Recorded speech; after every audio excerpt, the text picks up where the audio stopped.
আসসালামু আলাইকুম, আমি শিখা। আমার চ্যানেল শিখা সমটেলসে আপনাদের সবাইকে স্বাগত জানিয়ে আরেকটি নতুন ব্লগ শুরু করছি। আশা করি আপনারা সবাই ভালো আছেন, আর আমিও এখন অনেকটা ভালো আছি। বেশ কয়েকদিন অনেক বেশি অসুস্থ ছিলাম, যে কারণে কোনো ব্লগই আপনাদের সঙ্গে শেয়ার করতে পারিনি।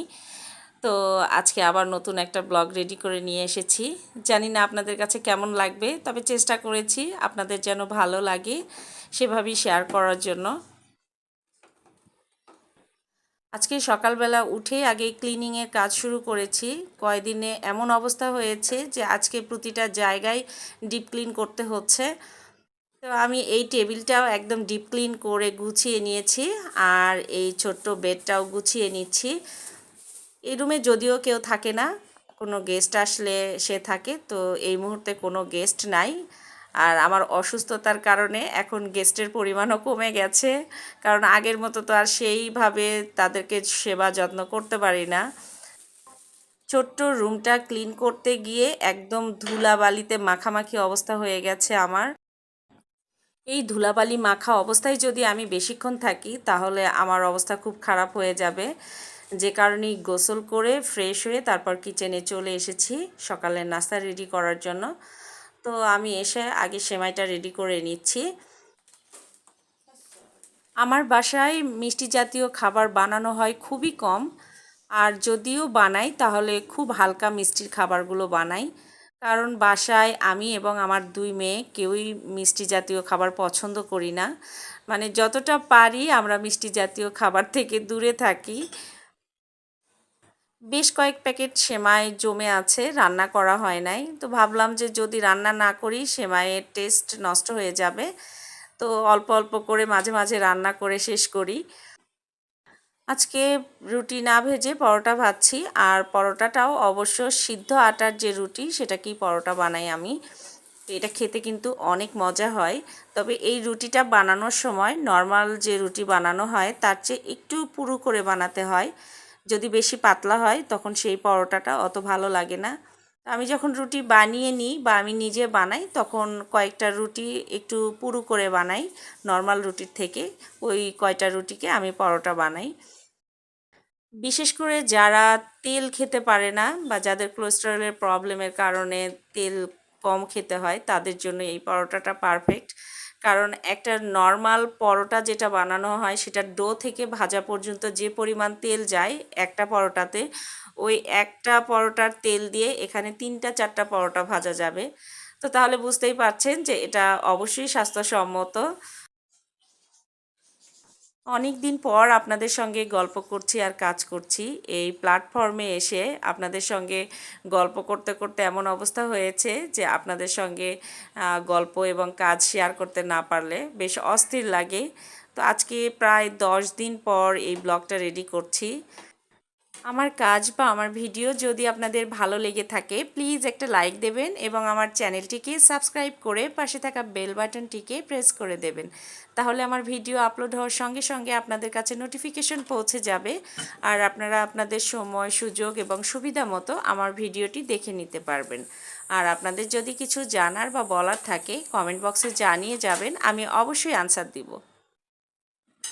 আমাদের মামের নাস্তা শেষ, তো নাস্তা করার পর যে টুকিটাকি প্লেট বাটি ছিল সেটাই আমি ক্লিন করে নিচ্ছি, কারণ এটা যদি সিঙ্কের মধ্যে এখন জমিয়ে রাখি তাহলে দুপুরে রান্না করতে আসলে ঝামেলা হয়ে যাবে। তো যখনকার কাজ তখন করে ফেলাই ভালো।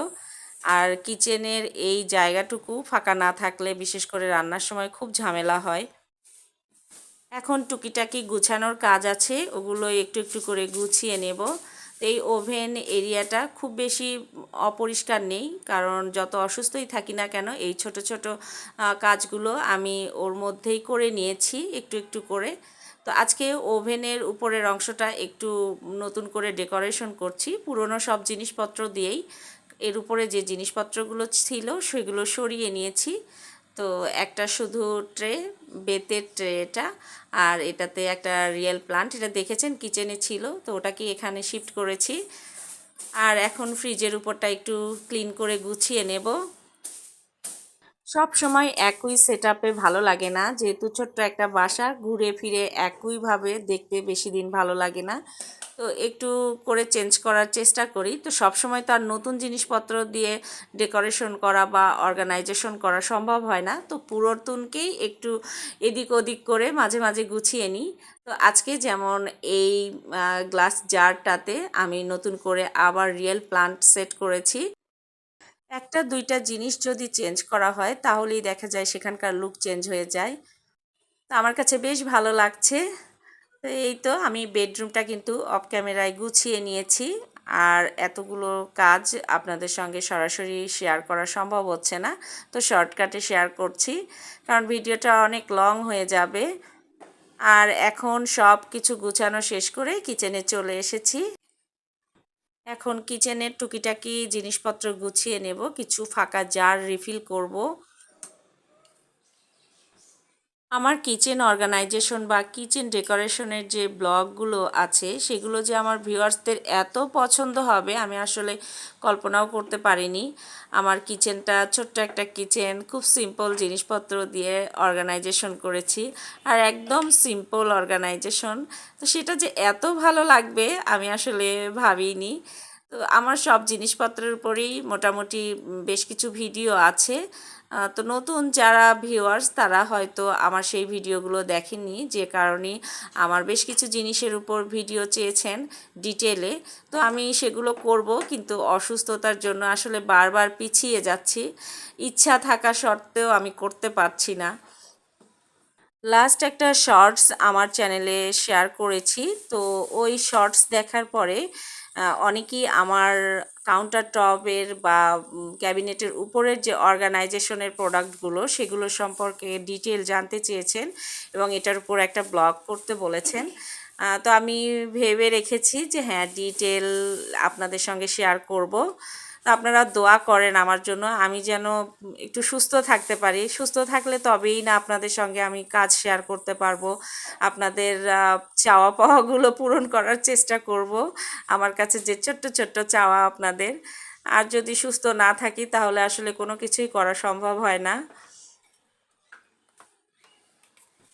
এই যে ছোট্ট জারটাতে আমি চিনি রিফিল করছি, এই জারের চিনি আমার কমপক্ষে 8 থেকে 10 দিন যাবে। কোনো মাসে এমনও হয় যে হয়তো 150-200 গ্রাম চিনিও আমার ব্যবহার হয় না। এখন যে চিনিটা রিফিল করলাম এই চিনিটা প্রায় 3 মাস আগে 1 কেজি চিনি কিনেছে। তো সেটার এখনও অল্প কিছু আছে। তো এই হচ্ছে আমাদের মিষ্টি খাওয়া। তবে একদম যে সবসময় এভাবে চলে তা না, মাঝে মাঝে হয়তো ব্যতিক্রম হয়। গেস্ট থাকলে তখন হয়তো চিনির ব্যবহারটা একটু বেড়ে যায়। আর এই যে এক্সট্রা শুকনো বাজারগুলো আমি এখানে এভাবেই রাখি, রিফিল করার পর যেটুকু থাকে। একটা বা দুইটা নির্দিষ্ট জারে যদি আমি এই জিনিসগুলো রেখে দিই তাহলে আমার খুঁজে পেতে সহজই হয়। আমার কোনো কিছু শেষ হয়ে গেলে তখন এই দুটা জার খুললেই বুঝতে পারি যে আছে নাকি পুরোপুরি শেষ। বাসা এবং কিচেন গুছানোর কাজ পুরোপুরি কমপ্লিট। আর আজকে দুপুরে আবার রান্নাও করতে হয়নি। তো দুপুরে রান্না করতে না পেরে অবশ্যই ভালোই লাগছে, কারণ আজকে বেশ কাজ করেছি। আবার যদি দুপুরে রান্না করতে হতো তাহলে আমার জন্য একটু বেশি কষ্ট হয়ে যেত। তো যাই হোক, আমার ভাগ্য ভালো যে আজকে রেডি খাবার পেয়েছি। তো কাচ্চি বিরিয়ানি পাঠিয়েছে। তো এখন মেয়েদেরকে খাওয়াবো, তারপর আমি খাবো। একসময় আমার এই কাচ্চি বিরিয়ানি এত পছন্দের খাবার ছিল যে আমাকে যদি প্রতিদিন দেয়া হতো তবুও হয়তো অরুচি হতো না, এরকম মনে হতো। তো বেশ কয়েক বছর হলো, বিশেষ করে গল ব্লাডার সার্জারির কিছুদিন আগে থেকেই আমার বাইরের এই খাবারগুলোর প্রতি কেমন যেন একটা অনীহা চলে এসেছে। এই খাবারগুলো আর আগের মতো অতটা তৃপ্তি নিয়ে খেতে পারি না। যাই হোক, দুপুরের খাওয়া দাওয়া শেষ, তো একটুখানি রেস্ট নিয়ে আমি চলে এসেছি একটা ডেজার্ট আইটেম বানানোর জন্য। আজকে ডিম আর পেঁপের একটা ডেজার্ট বানাবো। এর আগেও এই ডেজার্টটা বানিয়েছি, সেটার ভিডিও শেয়ার করেছিলাম আমার চ্যানেল শুরুর দিকে। তো এই ডেজার্টটা আমার মেয়ের খুব পছন্দ, বড় মেয়ের। ওকে সুযোগ পেলে আগে বানিয়ে দিতাম, তো বেশ কিছুদিন হলো বানানো হয় না। তো আজকে আবার সেটা বানাচ্ছি। যদিও পেঁপেটা আমি গতকাল গ্রেট করে ভাপ দিয়ে রেখে দিয়েছি, আসলে বানানোর কথা ছিল গতকালই, কিন্তু সেটা আর বানাতে পারিনি, শরীরটা এত খারাপ লাগছিল, পরে ভাপ দিয়ে আমি ফ্রিজে উঠিয়ে রেখেছিলাম।